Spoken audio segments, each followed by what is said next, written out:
ജയരാജ് പറഞ്ഞത് മുൻകാലങ്ങളിൽ അവർ നേതാക്കന്മാരെ ആരെയും മുൻനിർത്തി ഇലക്ഷനെ ഫേസ് ചെയ്യാറില്ലെന്ന്. ശരിയാണ്. പിണറായി വിജയൻ 2 പ്രാവശ്യം മുഖ്യമന്ത്രി ആയിരുന്നപ്പോഴും അദ്ദേഹത്തെ മുൻനിർത്തിയല്ല ഇലക്ഷനെ ഫേസ് ചെയ്തത്.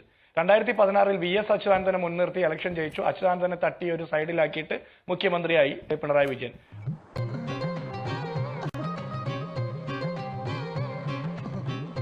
അത് കഴിഞ്ഞ് 2021 കോവിഡിന്റെ ഒക്കെ പ്രത്യേക സാഹചര്യത്തിൽ ടീച്ചറമ്മ വല്ലാത്ത ഒരു സേവനം കേരളത്തിൽ നടത്തുന്നു. കോവിഡിനെ പിടിച്ചു കെട്ടി എന്നൊക്കെ PR വർക്ക് നടത്തി ടീച്ചറമ്മയെ മുൻനിർത്തി പിണറായി വിജയൻ മുഖ്യമന്ത്രിയെ. അത് കഴിഞ്ഞ് ടീച്ചറമ്മയെ നിയമസഭയുടെ ഒരു മൂലക്കേക്ക് മാറ്റിയിരുത്തി. സമാനമാണ് ഇവിടെയും. ഇവിടെ ഞാൻ ചോദിക്കട്ടെ, നിങ്ങൾ പിണറായി വിജയനെ മുൻനിർത്തുന്നില്ലെങ്കിൽ ക്യാപ്റ്റൻ എന്നും കാരണഭൂതനെന്നും ഫീനിക്സ് പക്ഷി എന്നും കഴുകൻ എന്നൊക്കെ വാഴ്ത്തിപ്പാടി കോവിഡിന്റെ പ്രോട്ടോകോൾ പോലും ലംഘിച്ച് ആയിരക്കണക്കിന് ആളുകളെ കൂട്ടി നിങ്ങൾ തിരുവാതിര കളിച്ച് പുകഴ്ത്തിപ്പാടുന്നത് എന്തിനാ? എന്താ ഉറക്കം വരുന്നു? നിങ്ങൾക്ക് എന്തിനാ ഈ വീരാരാധന പിണറായി വിജയനോട്? പിണറായി വിജയനെ കാണുമ്പോൾ നിങ്ങൾ കമ്മ്യൂണിസ്റ്റ് പാർട്ടിയുടെ നേതാക്കന്മാരുടെ പ്രത്യയശാസ്ത്ര ബോധമൊക്കെ അങ്ങ് തകർന്നു പോകുമല്ലോ. പണ്ട് P ജയരാജനെ ആരോ വാഴ്ത്തിപ്പാടി എന്ന് പറഞ്ഞ് ജയരാജനെയും വാഴ്ത്തിയവനെയും എല്ലാവരെയും നിങ്ങൾ സൈഡാക്കി കളഞ്ഞില്ലേ? നിങ്ങൾ അതിര് കിടക്കുന്നു. പിന്നെ അടുത്തത് ഞാൻ പറഞ്ഞത് വെർബൽ ഡയറിയ, എന്താ അതിനൊരു വാക്കുണ്ട്, ഓറൽ ഡയറിയ. എനിക്കറിയില്ല ജയരാജ് താങ്കൾ അത് എങ്ങനെയാ മനസ്സിലാക്കിയെന്ന്. എന്തായാലും ഞാൻ പറഞ്ഞ വിഷയങ്ങൾ ഏതൊക്കെയാണെന്ന് എനിക്കറിയാം. കൂത്തുപറമ്പ് വെടിവെപ്പിൽ മരണപ്പെട്ട റോഷൻ, ഷിബുലാല്, ബാബു, അതുപോലെ ജീവിച്ചിരുന്നിട്ട് കുറച്ചു കാലം മുമ്പ് മരണപ്പെട്ട പുഷ്പൻ അടക്കമുള്ളവരുടെ രക്തസാക്ഷിത്വം, ആ വിഷയത്തിൽ CPM എടുത്ത ഇരട്ടത്താപ്പ്, നയമില്ലായ്മ, അത് വെർബൽ ഡയറിയ ആണെങ്കിൽ ഓറൽ ഡയറിയ ആണെങ്കിൽ അത് കേൾക്കുമ്പോൾ നിങ്ങൾക്ക് ഛർദ്ദൽ വരുന്നുണ്ടെങ്കിൽ നിങ്ങൾ ആ രക്തസാക്ഷികളുടെ മുഖത്താണ് ഛർദ്ദിക്കുന്നതെന്നുള്ള ബോധ്യം ജയരാജൻ ഉണ്ടാകണം. അടുത്തത് ഞാൻ സാധാരണക്കാരുടെ പ്രശ്നം പറഞ്ഞത്, ആശാ വർക്കർമാരുടെ ഓണറേറിയത്തെ കുറിച്ച് പറഞ്ഞു, അല്ലെങ്കിൽ ഉച്ചക്കഞ്ഞി വെക്കുന്നവരുടെ പാചക തൊഴിലാളികളുടെ ശമ്പളത്തെ കുറിച്ച് പറഞ്ഞു, പെൻഷൻ കിട്ടാത്ത ആളുകളെ കുറിച്ച് പറഞ്ഞു, ക്ഷേമനിധി ബോർഡിന്റെ കാരുണ്യം കിട്ടാത്ത പാവപ്പെട്ടവരെ കുറിച്ച് പറഞ്ഞു. അങ്ങനെ സാധാരണക്കാരുടെ വിഷയങ്ങൾ പറഞ്ഞപ്പോൾ അത് നിങ്ങൾക്ക് ഛർദ്ദിക്കാൻ തോന്നുന്ന ചർവണമായിട്ടുള്ള വിഷയമായിട്ട് തോന്നുന്നുണ്ടെങ്കിൽ നിങ്ങൾ ഛർദ്ദിക്കുന്നത് ഈ സാധാരണക്കാരായിട്ടുള്ള മനുഷ്യരുടെ മുഖത്തേക്കാണെന്നുള്ള ബോധ്യം നിങ്ങൾക്കുണ്ടാവണം. നിങ്ങൾ ഇടത് സഹയാത്രികൻ എന്നാ പറയുന്നത്. നിങ്ങൾ ഇടത് സഹയാത്രികനല്ല, തീവ്ര വലത് സഹയാത്രികനാണെന്നുള്ള ബോധം നിങ്ങൾക്കുണ്ടാകണം. സ്വന്തം പറയാൻ എന്റെ കയ്യിൽ ഇത് മാത്രമുള്ളടാ. നീ പുറത്തേക്ക് ഇറങ്ങി വാതിലടച്ച ഈ അണ്ടർവെയർ ഊരി ജനലിൽ കൂടി ഞാൻ തരാം. എന്നെ വേർബോഡി ആയിട്ടെങ്കിലും ജീവിക്കാൻ അനുവദിക്കടാ. അടുത്തത് ഞാൻ പറഞ്ഞ മറ്റൊരു കാര്യം എന്താ, PPP മോഡലിൽ നെടുമ്പാശ്ശേരി എയർപോർട്ട് ഉണ്ടാക്കിയപ്പോൾ ശർമ്മ പറഞ്ഞു എന്റെ നെഞ്ചത്തുകൂടി വിമാനം ഇറക്കേണ്ടി വരുമെന്ന് പറഞ്ഞത്. ശർമ്മയുടെ നെഞ്ചത്തുകൂടി ഇറക്കിയ വിമാനത്തിൽ ആണ് നിങ്ങളുടെ നേതാക്കന്മാർ പോളിറ്റ് ബ്യൂറോ മീറ്റിംഗിന് പോകുന്നതെന്ന് പറഞ്ഞത്.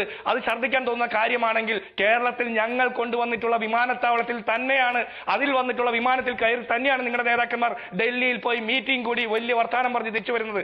അല്ലാതെ CPM എന്താണ് ഇവിടെ ഉണ്ടാക്കിയിട്ടുള്ളത്?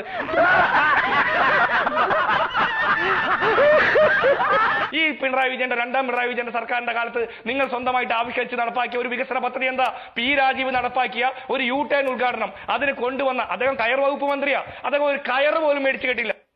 കരക്കാര് വലിച്ചു കെട്ടിയ പ്ലാസ്റ്റിക് വള്ളി വെട്ടാൻ വേണ്ടിയിട്ട് ഒരു ചുമന്ന കത്രികയുമായിട്ട് വന്നതാണ് അദ്ദേഹത്തിന്റെ വികസന നേട്ടം.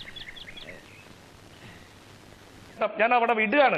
പിന്നെ അടുത്തത്, ഇങ്ങനെ ഒരു സമ്മേളനം നടത്താൻ കോൺഗ്രസിന് പറ്റുമോന്ന്? പറ്റില്ല ജയരാജ, ഞങ്ങൾക്ക് പറ്റില്ല. കാരണം എന്താ, ഞങ്ങളുടെ ഇത്തരം സമ്മേളനങ്ങൾ നടക്കുമ്പോഴൊന്നും ഏരിയ സെക്രട്ടറിനെ, സംസ്ഥാന കമ്മിറ്റി അംഗത്തെ, നിരീക്ഷകനെയൊക്കെ പൂട്ടിയിട്ടിട്ട് ഇവനൊക്കെ ഗോവിന്ദചാമിയെ പോലെയാണ്, അമീർ ഉൽ ഇസ്ലാമിനെ പോലെയാണ്, പീഡകനാണ്, ബലാത്സംഗ വീരനാണെന്നും പറഞ്ഞ് ഏരിയ കമ്മിറ്റി ഓഫീസിലേക്ക് മാർച്ച് നടത്തുന്ന സാഹചര്യം ഞങ്ങൾക്കില്ല. പിന്നെ രണ്ടാമത്,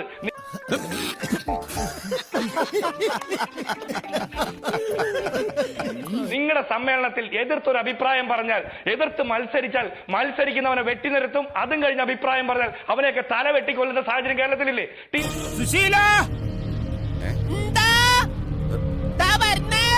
TP ചന്ദ്രശേഖരൻ എന്തിന്റെ പേരിലാണ് മരണപ്പെട്ടത്? TP ചന്ദ്രശേഖരൻ മരണപ്പെടാൻ പാടില്ലാത്ത ആളാണെന്നല്ലോ M സ്വരാജ് എന്ന് പറയുന്ന സംസ്ഥാന കമ്മിറ്റി അംഗം കുറച്ച് മാസങ്ങൾക്ക് മുമ്പ് പറഞ്ഞത്. ഞാൻ പറഞ്ഞിട്ടില്ല. TP ചന്ദ്രശേഖരൻ എങ്ങനെയാ മരിച്ചത്? തല കറങ്ങി വീണാണോ മരിച്ചത്? അല്ലല്ലോ, തലയിൽ 51 വെട്ടി കൊന്നു കളഞ്ഞതല്ലേ? എന്തിന്റെ പേരില്ല? പിണറായി വിജയനെതിരെ എതിരഭിപ്രായം പറഞ്ഞതിന്റെ പേരിൽ. കഷ്ടം. പാർട്ടി സമ്മേളനങ്ങളിൽ പാർട്ടിയിലെ മുന്തിയ നേതാക്കന്മാർക്കെതിരെ അഭിപ്രായ വ്യത്യാസം പറഞ്ഞാൽ കൊന്നുകളയും. RDPയുടെ തൊലി ഒരുക്കുകയാണ് ഉത്തമ. കോൺഗ്രസിൽ അങ്ങനെയല്ല.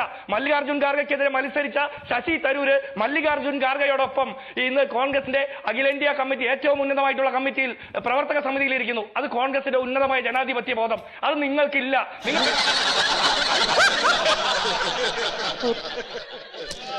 നിങ്ങൾ ഓക്കേ, 3 വർഷം മറുപടിക്കുള്ള കൊടുത്ത് സമയം ഞാൻ നിങ്ങളുടെ തന്നുകൊണ്ട് പോളിറ്റ് ഇടപെടുകയാണ്. എഴുതി കൊടുക്കുന്ന സെസ് കത്തിയിട്ട് വായിച്ച് ഇടുത്തിയാണോ ആളുകളെ തെരഞ്ഞെടുക്കുന്നതിന് അതല്ല വിഭവ ജനാധിപത്യം എന്ന് സമാഹരണ പറയുന്നത് വഴിയാണോ? പിണറായി കോൺഗ്രസിന്റെ വിജയൻ അഭിപ്രായം എന്താണ്? അതിലേക്ക് വരുന്നതിന് ഒരു കാര്യം കൂടി.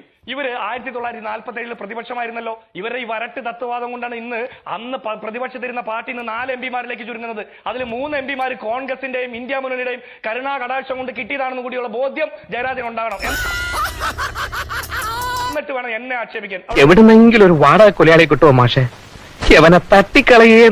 ഇനി സെസ് ഒക്കെ കൊണ്ടുവരുന്ന എന്തിനാ റാഷിദെ? ഇവര് കിഫ്റ്റിയിലൂടെ വലിയ വികസന പ്രവർത്തനം നടത്തുമെന്നല്ലേ പറഞ്ഞേ? അന്ന് ഇവര് പറഞ്ഞ ചിട്ടി ഭരിച്ച് നടത്തുമെന്ന് പറഞ്ഞേ. ഇപ്പൊ ചിട്ടിയില്ല, ഒന്നുമില്ല. ഇവരുടെ തട്ടിപ്പ് മാത്രമേ ഉള്ളൂ. പിന്നെ നാണക്കെടുത്തി. ഇപ്പൊ സെസ് പിരിക്കുന്നു. ഇവര് സെസ്സിന്റെ കാലത്ത് പണ്ട് നമ്മൾ ടോൾ കൊണ്ടുവരുന്ന സമയത്ത് ഇവരെന്തൊക്കെയാ പറഞ്ഞ് ബിൽഡ് ഓപ്പറേറ്റ് ട്രാൻസ്ഫർ എന്ന് പറഞ്ഞ പദ്ധതി നാട്ടുകാരെ കൊള്ളയടിക്കാൻ വേണ്ടി കൊണ്ടുവരുന്നല്ലേ പറഞ്ഞേ. അപ്പൊ കമ്മ്യൂണിസ്റ്റുകാർ നടത്തുമ്പോൾ ഇത് വലിയ മഹത്തായ പലഹാരവും മറ്റാളുകൾ നടത്തുമ്പോൾ അത് മോശപ്പെട്ട പ്രവർത്തനവും.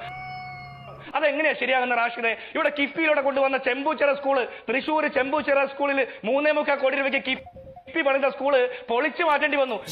ഇവിടെ നടന്നത് പുറത്താരോടും പറയണ്ട. പലിശ തവണകളായിട്ട് അടച്ചു തീർക്കേണ്ടവർ ഇതുപോലെ അടിച്ചു തീർക്കും. ഇന്നത്തെ ഇൻട്രസ്റ്റ് എല്ലാം പോയി.